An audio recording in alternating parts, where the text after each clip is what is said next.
গণধর্ষণ করে মুখে প্রস্রাব করে দিয়েছে বিজেপি বিধায়কের বিরুদ্ধে বিস্ফোরক অভিযোগ বিজেপির মহিলা কর্মীর, যারা বলে বেটি বাঁচাও বেটি পড়াও, আজকে তারাই ধর্ষণ অভিযুক্ত।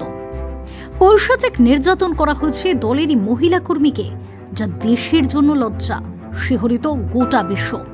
এমন মর্মান্তিক ঘটনাটি ঘটিয়েছে বিজেপির বিধায়ক মুনিরত্ন। বিস্তারিত জানতে ভিডিওটি শেষ পর্যন্ত দেখুন। কর্ণাটকের বিজেপি বিধায়ক মুনিরত্নের বিরুদ্ধে গণধর্ষণ এবং মুখে প্রস্রাব করে দেওয়ার বিস্ফোরক অভিযোগ করলেন বিজেপির মহিলা কর্মী। শুধু গণধর্ষণই নয়, ওই মহিলার মুখে প্রস্রাব করা এবং ইনজেকশন দিয়ে তার শরীরে ভাইরাস প্রবেশ করানোর অভিযোগ উঠেছে। বুধবার পুলিশ জানিয়েছে, বছর 40-এর ওই মহিলার অভিযোগের ভিত্তিতে মোট 8টি ধারায় মামলা রুজু হয়েছে। রাজা রহেশ্বরী নগরীর 4 বারের বিধায়ক মুনিরত্ন এবং তার সহযোগীদের বিরুদ্ধে। একসময় চলচ্চিত্র প্রযোজক ছিলেন মুনিরত্ন। তার বিরুদ্ধে মঙ্গলবার আরএমসি থানায় অভিযোগ দায়ের হয়। অভিযোগকারিণী মহিলাও বিজেপির কর্মী।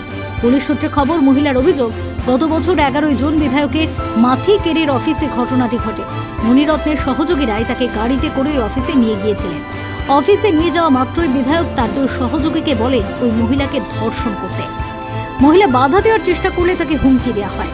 কথা না শুনলে তার ছেলেকে প্রাণে মেরে দেওয়া হবে বলে হুমকি দেন খোদ বিধায়কই। এরপরেই বিধায়ক তার মুখে প্রস্রাব করেন বলে অভিযোগ মহিলার। পুলিশ সূত্রে খবর, মহিলার দাবি, তাকে গণধর্ষণের পর এক অজ্ঞাত পরিচয় ব্যক্তি বিধায়কের অফিসে যান। তার হাতে একটি সাদা বাক্স ছিল। বাক্সটি বিধায়কের হাতে ধরিয়ে দিয়ে তিনি চলে যান।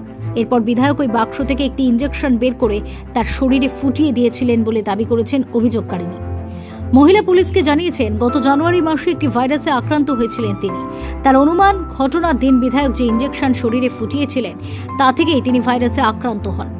গত সোমবার ফের অসুস্থ হয়ে পড়েন মহিলা। ওষুধও খেয়েছিলেন, কিন্তু সুস্থ হননি। এরপরেই তিনি পরিবারকে বিষয়টি জানান। তারপরেই অভিযোগ দায়ের করা হয় থানায়। মহিলার দাবি, এর আগে তাকে একটি মিথ্যা মামলায় ফাঁসিয়েছিলেন মুনিরত্ন, যার জেরে মহিলার জেলও হয়েছিল। জেল থেকে মুক্তি পাওয়ার পর বিধায়কের সহযোগীরা তাকে জানান যে বিধায়ক সব মামলা তুলে নেবেন। সেই প্রতিশ্রুতি পাওয়ার পরেই তিনি বিধায়কের অফিসে যেতে রাজি হয়েছিলেন। পুলিশ সূত্রে জানা গিয়েছে, বিধায়কের 4 সহযোগীর মধ্যে 3 জনকে ইতিমধ্যেই চিহ্নিত করা গিয়েছে। 4র্থ জনের নাম পরিচয় এখনো জানা যায়নি। বিধায়ক এবং ওই 4 জনের বিরুদ্ধে 8টি ধারায় মামলা রুজু করা হয়েছে। যদিও এ বিষয়ে অভিযুক্ত বিধায়কের প্রতিক্রিয়া এখনো প্রকাশ্যে আসেনি। Bureau report, GI.